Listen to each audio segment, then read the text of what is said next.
चंदन घोष चौधरी साहब, आज की तारीख में जब आपने बीजेपी को सुन लिया, जब आपने टीएमसी को सुन लिया, अब इसके बाद कांग्रेस के पास क्या है? क्रिटिसिज्म है या कोई और नैरेटिव है? नैरेटिव तो ऐसा नहीं है, क्रिटिसिज्म भी नहीं है, दुख है खाली। क्योंकि विजय साहब का बात सुने हैं, पहले सोचना पड़ेगा जितना मतलब हम लोग का जैसा बंगाल का पॉलिटिक्स है, इसका जिसमें मालूम है, तो ये कंपेयर नहीं होगा क्योंकि बंगाल एक सेकुलर स्टेट था। लेकिन अभी जो कैरेक्टर बदल गया, ये दुख का बात है। ये हम लोग बहस करते हैं, ये कॉन्फ्लिक्ट करते हैं, हॉक साहब विजय साहब का एक ही बात है, ये धर्म का मुद्दे पर। लेकिन एक बात नहीं आया जिसके डेवलपमेंट होना चाहिए, जिसपे बंगाल का डेवलपमेंट होना चाहिए। हो सके ये बंगाल में बीजेपी पावर में सत्ता में नहीं है, फिर भी सेंट्रल में तो है। क्या डेवलपमेंट है? ये सत्ता बंगाल में आने का बाद ही डेवलपमेंट होगा। ये अगर हुआ तो ये पॉलिसी गैप्स है, ये पॉलिसी लैप्स है, ये तो सोचना पड़ेगा। और दूसरा बात जो एग्जाम्पल दिए, इंग्लैंड का एग्जाम्पल यहाँ पे नहीं चलेगा क्योंकि बिगेस्ट डेमोक्रेसी आप ही क्लेम करते हैं, हम लोग ही क्लेम करते हैं, तो ये तो होगा नहीं, तो ये एग्जाम्पल नहीं चलेगा। लेकिन सबसे बड़ा बात जो होता है, कौन मंदिर में जाएंगे और कौन मतलब ये मुस्लिम समाज के साथ मिलेंगे, ये दूसरा बात है। क्योंकि ये सेकुलर कॉन्सेप्ट में हम एक ही है। लेकिन बात जो है 2021 जो पॉलिटिक्स यहाँ पे चल रहा है, ये कंप्लीटली डिविजनल पॉलिटिक्स, जिसको पोलराइज पॉलिटिक्स कहते हैं। लेकिन इसी का मुद्दा पे जो बात करता है, ये चुनाव पे जो बात करता है, जिसे डेवलपमेंट का एक चौधरी साहब 2014 के बाद 2014 के बाद सेंटर की तरफ से 2014 के बाद सेंटर की तरफ से रेलवे इंफ्रास्ट्रक्चर कितना बड़ा बंगाल में? कितना बड़ा?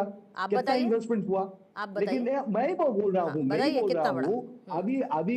अभी दो एग्जांपल आपके सामने रख रहा हूँ।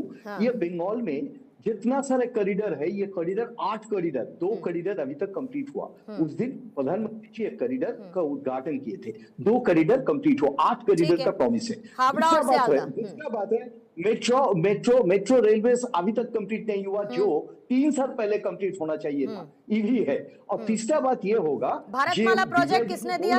आई टेल यू, अगर आप कहते हैं कि सेंटर ने कुछ नहीं दिया, तो भारतमाला प्रोजेक्ट किसने दिया? बात बोलने दीजिए पूर्णिमा जी। हर सेंट्रल गवर्नमेंट में, हर स्टेट में कुछ ना कुछ तो देना ही है। लेकिन जो इंफ्रास्ट्रक्चरल डेवलपमेंट, जो इंडस्ट्रियल डेवलपमेंट, इसमें क्या की, ये तो सोचना पड़ेगा। क्योंकि ये डेवलपमेंट होगा, कैसे होगा?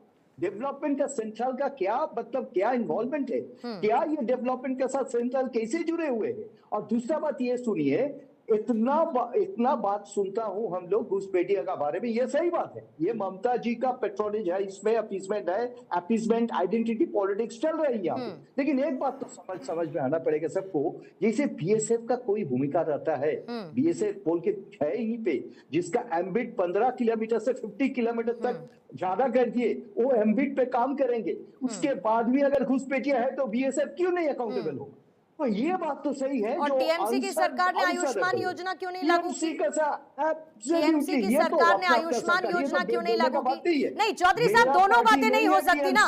चौधरी साहब, दोनों बातें नहीं हो सकती। पहले आपने शुरुआत की, सर सुनिए चौधरी साहब, आपने शुरू में क्या कहा कि सेंट्रल की तरफ से कोई भी योजनाएं बंगाल में लागू नहीं की गई। मैंने कुछ योजनाओं का नाम लिया तो आपने कहा कि सेंट्रल को कुछ ना कुछ तो देना पड़ेगा। जब मैंने आपसे पूछा कि आयुष्मान भारत योजना क्यों नहीं लॉन्च की, तब फिर आप बता पाने की स्थिति में नहीं है।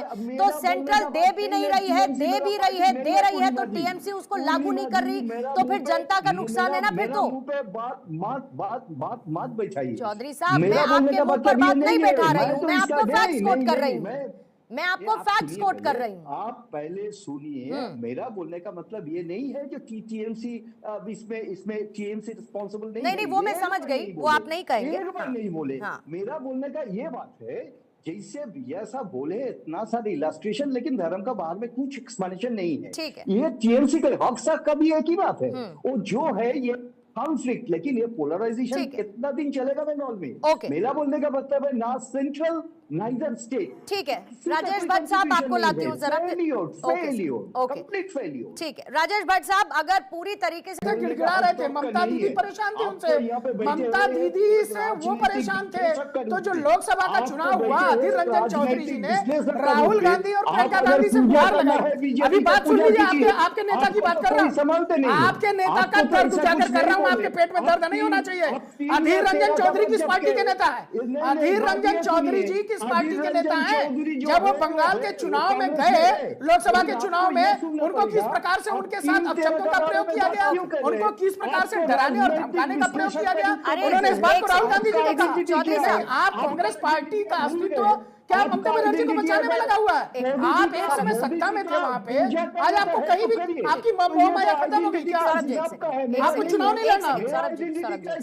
चौधरी साहब, चौधरी साहब, चौधरी साहब, चौधरी साहब, इन्होंने कहा कि आप न 3 में हैं। चौधरी साहब, जिस पर आपको ऑब्जेक्शन हुआ, इन्होंने कहा कि आप न 3 में हैं न 13 में हैं। पिछली बार कितनी सीटें आई थी आपकी? ये बात तो इन्होंने पिछली बार कितनी सीटें आई थी कांग्रेस की? पॉलिटिकल नहीं सर, कितनी सीटें आई थी? पॉलिटिकल एनालिस्ट जो अपना सर मैं क्या कह रही हूँ, सर कितनी सीटें आई थी कांग्रेस की? चौधरी साहब कितनी सीटें पिछले चुनाव में? सोचना पड़ेगा जो चौधरी साहब कितनी सीटें पिछले चुनाव में? एनालिसिस होगा, ये एनालिसिस नहीं हो रहा है। मैं टीएमसी की बात कर रहा हूँ, उसमें बैलेंस की बात क्यों कर रहे हैं भाई? अधीर रंजन चौधरी की बात मान लीजिए ना, मेरी बात छोड़ दीजिए। अधीर रंजन चौधरी आपके नेता है ना? अधीर रंजन चौधरी कांग्रेस पार्टी के नेता है ना? उनकी बात सुनेंगे कि नहीं सुनेंगे? चौधरी साहब, मैंने बस आपसे एक लाइन पूछी थी, उसका जवाब आपने नहीं दिया। मैंने कहा अगर इनके 3-13 कहने पर आपको इतना ऐतराज है तो पिछली बार कितनी सीटें आई थी कांग्रेस की, इतनी बता दीजिए, उसका जवाब दे दीजिएगा। विजय जी आपके पास भी आती हूँ, बाकी मेहमानों के पास भी आ रही हूँ। चौधरी साहब हेडलाइंस दिखाकर आ रही हूँ, हेडलाइंस दिखाकर आ रही हूँ। चौधरी साहब हेडलाइंस देखिए। 2016 में बीजेपी का कितना सीट आया थोड़ा दिखा दीजिए। आइए हेडलाइंस देखेंगे। इस हेडलाइन के प्रस्तुत करता है पेट सफा आयुर्वेदिक चूर्ण, पेट सफा हर रोग दफा, सह प्रायोजक। जरा वो भी देख लीजिए, तो ये आपके कर्म है। जीडीपी का इन्फ्लेशन अब देखिएगा, वो भी काउंट कीजिएगा, इन्फ्लेशन को भी काउंट तो ये कीजिएगा। आपको स्वीकार करना चाहिए। और आप अधीर रंजन चौधरी क्या बोल रहे हैं? आपको भी करना चाहिए, डॉलर का वैल्यू क्या है, तो ये तो आपको भी स्वीकार करना चाहिए ना। इसका मतलब ही तो डिवैल्यूएशन हो रहा है। डिवैल्यूएशन जब हो रहा है तो जीडीपी के बारे में क्या बात कर रहे हैं आप? जिसको आपने आज आप मुझे बताइए एफडीआई कितना है? 1%।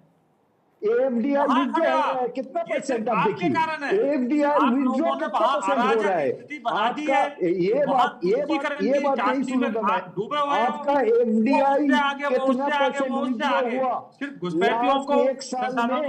इसलिए डॉलर ये अच्छी बात है, ये अच्छी बात है विजय जी, चौधरी जी कि कम से कम आप विकास के आंकड़ों पर तो आए। मतलब ये सुनकर मुझे लगता है कि ये सबको अच्छा लगेगा, क्योंकि इससे पहले जब चर्चा धर्म के नाम पर हो रही थी तो उसमें विकास की भी बात होनी जरूरी है, क्योंकि ग्राउंड पर तो विकास काम करेगा ना, विकास ग्राउंड पर काम करेगा। लेकिन चौधरी साहब जब आप इनसे सवाल पूछते हैं, ये बताते हैं कि 77 तक पहुंचे, तो एक तो ऊपर तक गया, आप नीचे के नीचे जाते जा रहे हैं, तो ज्यादा चिंता होनी चाहिए। और फिर चौधरी साहब अब ये कहने लगे हैं लोग कि देश की मुख्य विपक्षी पार्टी राज्यों में एक वोट काटने वाली पार्टी क्यों बनती जा रही है? इंटरेस्टिंग। लास्ट टाइम जो 77 के बारे में बात कर रहे थे, मोदी जी अमित जी का यहाँ पे कितना सवा हुआ है आपका काउंट है?